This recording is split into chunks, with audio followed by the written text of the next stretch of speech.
दिल्ली पर मैं चर्चा कर रही हूँ, लेकिन धर्मेंद्र जी एक चीज आपसे पूछ रही हूँ जल्दी से।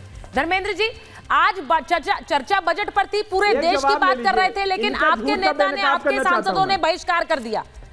ये देश की बात है ना, बजट के बाद उसमें कमियां तो नेता बहुत निकालते हैं, लेकिन बजट के दौरान इस तरह से बॉयकॉट करना, क्या ये सही था? धर्मेंद्र जी। सुचारिता जी, देश में बजट से भी बड़ी कोई घटना हुई है, और इस देश में अगर महाकुंभ में श्रद्धालुओं की जान चली गई है, उसके आंकड़े से ज्यादा जरूरी आपके बजट का आंकड़ा नहीं है, क्योंकि हम देश के नागरिकों के प्रति संवेदनशील हैं। सर, दोनों को मिलाया जा सकता है क्या? इसलिए अब दोनों को मिलाया जा सकता है क्या? तो मैं कह रहा हूँ ना, अरे तो आंकड़े देने में क्या दिक्कत है? हाँ। उत्तर प्रदेश सरकार आज तक आंकड़े क्यों नहीं दे पाई? ड्रोन से 40 करोड़ लोग तो गिन लेते थे वो हर 2 घंटे में। अभी 6 करोड़ हुआ, फिर 7 करोड़ हो जाएगा, फिर 8 करोड़ लोग स्नान कर लेंगे, फिर 10 करोड़ लोग स्नान कर लेंगे। लेकिन मृतकों का आंकड़ा तो आप ही पूछना चाहिए था, हम आपकी मदद कर रहे थे। अब आते हैं बजट पे। बजट का जो साइज है, राजू जेटली जी ने बताया कि 50.63 लाख करोड़ बजट का साइज है। हाँ। और जो टैक्स से कलेक्शन होना है वो लगभग 36.9 लाख करोड़ रुपया कलेक्शन होना है। अब 23 लाख करोड़ रुपया कलेक्शन नहीं हुआ है, यानी कि 23% कर्जा लेने के लिए जो वर्तमान सरकार है वो तैयार है। पहली बड़ी बात यह है कि इस जो बजट में जो कमी आएगी उसको पूरा कहां से करेंगे? कर्जा लेके करेंगे, जो कि 23% अमाउंट होगा। ठीक है, मैं आपकी बात नहीं, आपके सवाल आकाश जी के पास लेके जा रही हूँ। आप कह रहे हैं कि बजट में कमी आ जाएगी, उसका कैसे भरपाई करेंगे? जरा लोगों को समझाइए ये बात जो ये धर्मेंद्र जी कह रहे हैं। देखिए, डेफिसिट बता दूं दोस्त आपको, यानी कि सरकारी घाटा, यानी कमाई और खर्चे के बीच में गया, वो तो कम होता जा रहा है लगातार पिछले बजट से। इस बार भी डेफिसिट जो है कम रहने की संभावना है। तो कौन से आप गैप की बात कर रहे हैं, कौन से कर्जे की बात कर रहे हैं? इस साल का आपको बता दूं बहुत ही जबरदस्त, फिनोमिनल, आइकॉनिक जीएसटी कलेक्शन हुआ है। अप्रैल 2024 आपको डेटा दे रहा हूं, 2 लाख करोड़ से ऊपर ग्रॉस जीएसटी कलेक्शन हुआ है। दिसंबर 2024 डेटा नोट कीजिए मेरे दोस्त, 1.77 लाख करोड़ जीएसटी कलेक्शन हुआ है। 17 दिसंबर इनकम टैक्स, एडवांस टैक्स के नंबर्स के बाद सुचारिता जी 16.45% इनकम टैक्स में ग्रोथ हुई है।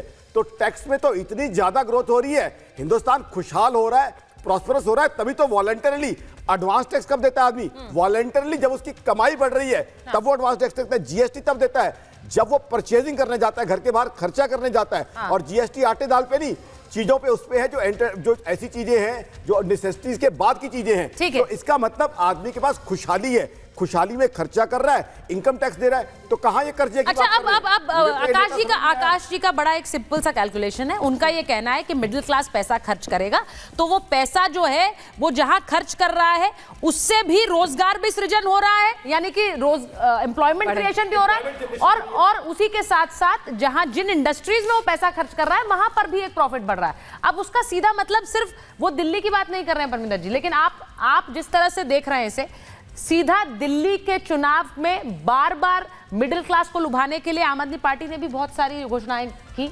अब बीजेपी ने उस पर पलटवार किया है। कोई पलटवार नहीं किया। अभी मैं इकोनॉमिस्ट हैं, लेकिन इनके ऊपर बीजेपी का बहुत जबरदस्त असर है। तो लेकिन मैं सर मेरी बात होने दीजिए ना प्लीज। मैं आपके बीच में नहीं बोला, मैं आपके बीच में नहीं बोला। Please please please don't speak in BJP का बात करने दीजिए। मैं आपको जीएसटी डेटा दे रहा हूं जो ग्लोबली एक्सेप्टेबल डेटा, जो ग्लोबली एक्सेप्टेड डेटा है। तो इसलिए आप इस तरह का ये आप अपने समय में बोलेंगे, मेरे समय में बोलेंगे। आप ये शब्द वापस, वो सीधे कह रहे हैं मैं इकोनॉमिस्ट हूं, मैं वो बता रहा हूं जो सही है। ठीक है, आप कह रहे हो बोलिए, पता नहीं कितना रेवोल्यूशन आ गया बजट में। आया है ना, के स्लैब की बात कर रहा हूं भाई साहब, मुझे बात करने दीजिए ना। आकाश जी होल्ड, एक-एक करके बात होगी। आकाश जी ऐसे नहीं। अच्छा, आप अपनी बात रखिए, don't make a personal attack. इनको ये बताइए, जो बीजेपी सरकार है भारत के ऊपर जो राज कर रही है, उनको ये नहीं पता कि जो मेडिक्लेम है उसके ऊपर 18% जीएसटी है, डायमंड के ऊपर 1.5% जीएसटी है। अरे इतनी अकल तो होनी चाहिए कि जो हेल्थ सेक्टर है उसके ऊपर क्या कितने जीएसटी होना चाहिए। नहीं, आप मुझे एक बात बताइए। मेरे को आप नहीं है क्या? जीएसटी काउंसिल में तो आप हो। जीएसटी काउंसिल बीजेपी की नहीं है भाई साहब, आप भी हो, दो स्टेट्स आपकी है, 18% जीएसटी सेंट्रल अच्छा, एक गवर्नमेंट मिनट डिसाइड करता, सुनिए, अब सुनिए। जीएसटी काउंसिल नहीं, ये डिसाइड सही है। करती है, और ठीक है, सही है। जीएसटी काउंसिल में आप भी हो, तो अगर जीएसटी ज्यादा है तो आप भी उसके लिए अकाउंटेबल है। क्या जीएसटी के फैसले अच्छा, एक आप मिनट, नहीं हो? एक मिनट, GST एक मिनट, काउंसिल एक में मिनट। आप ऐसा मैं बोलने नहीं दूंगा आपको। ठीक है, पूरी ठीक है। डिबेट में नहीं बोलने नहीं, दूंगा। अब इस तरह से बात नहीं होगी। नहीं बोलने दूंगा। मैं अभिषेक जी के पास जा रही हूँ, अभिषेक जी के पास जा रही हूँ। प्लीज आकाश जी और Sethi ji, please let's not spoil the debate like this. नहीं, एक मिनट, आप दोनों आकाश जी एक मिनट रुक जाइए। मैं अभिषेक जी के पास जा रही हूँ, यहाँ से मत लीजिए। अभिषेक जी के मेरे पास समय में बोलेंगे आप। अभिषेक जी, मेरा सीधा सवाल, एक मिनट। नहीं सर, इस तरह से नहीं, मैं प्लीज डू नॉट हाईजैक। मैं एक चीज पूछ रही हूँ अभिषेक जी, जिस तरह से दिल्ली की बात इसलिए हो रही है क्योंकि हम जानते हैं बस कुछ दिन बाद चुनाव होने हैं। आपने बहुत सारी घोषणाएं मिडिल क्लास के लिए की हैं।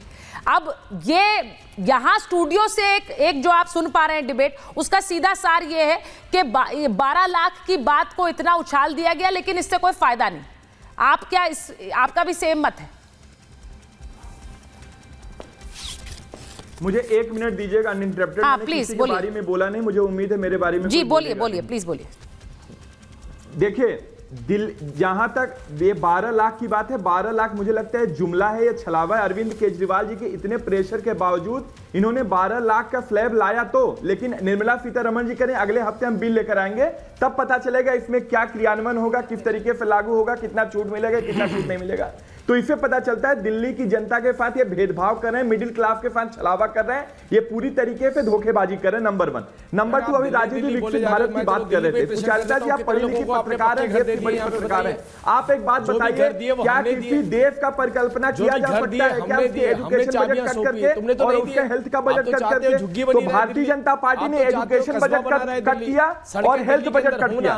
एक तरफ अरविंद केजरीवाल जी का बजट दिल्ली का मॉडल है, दिल्ली के मॉडल में हम लोग एजुकेशन और हेल्थ पे 45% अपने बजट का 45% खर्च करते हैं और प्रतिवर्ष 3 लाख रुपए प्रति व्यक्ति को हम माफ करते हैं, प्रति व्यक्ति को फायदा पहुंचाते हैं। यही कारण है इतनी योजनाएं देने के बावजूद दिल्ली का बजट मुनाफे में है। हिंदुस्तान का इकलौता एक ऐसा राज्य है जो मुनाफे में है। मुझे लगता है कि राजनीति से परे उठ करके केंद्र सरकार को भी नहीं, राजनीति से परे उठकर देखिए, जब मैं मिडिल क्लास की बात कर रही हूँ अभिषेक जी, सुनिए अभिषेक जी और राजीव जो दिल्ली का मॉडल है, यही मॉडल इंप्लीमेंट करने के पूरे देश में हो सकता है। बिहार के लिए भी बहुत सारी घोषणाएं हैं। मैं जरा एक बार उन पर भी गौर करना चाह रही हूँ। तब तक जरा बिहार की घोषणा एक बार दिखा दीजिए। परिकल्पना भी नहीं कर ठीक, सकते। अभिषेक जी वापस आ रही हूँ, फिर मैं राजीव जी के पास जाऊंगी। एक बार जरा बिहार की घोषणाएं दिखाइए। बिहार के लिए बहुत सारी घोषणाएं की गई हैं और बिहार की घोषणाएं मैं जरा एक बार बताना चाहती हूँ, क्योंकि बिहार को लेकर जिस तरह से पटना एयरपोर्ट के विस्तार की बात कही गई, जिस तरह से 3 नए एयरपोर्ट्स को 3 नए ग्रीनफील्ड एयरपोर्ट्स बनेंगे, ये भी ऐलान किया गया है। अब देखिए बिहार से भी जुड़ा है ये बजट किस तरह। पटना एयरपोर्ट का विस्तार, इसे जल्दी जल्दी चलाइए जरा। इसी के साथ साथ जो बात हम कह रहे हैं कि कोसी नहर परियोजना, उसको आर्थिक मदद दी जाएगी। ये सब बिहार के लिए घोषणा है। बिहार में चुनाव होना है 2025 में, आप लोग जानते हैं। मिथिलांचल क्षेत्र में किसानों को फायदा होगा इससे। अब ये जो घोषणाएं हुई हैं, इन्हें लेकर 50,000 हेक्टेयर में खेती वालों को लाभ होगा। इन्हें लेकर तेजस्वी यादव कह रहे हैं कि बिहार से सौतेला व्यवहार हुआ है।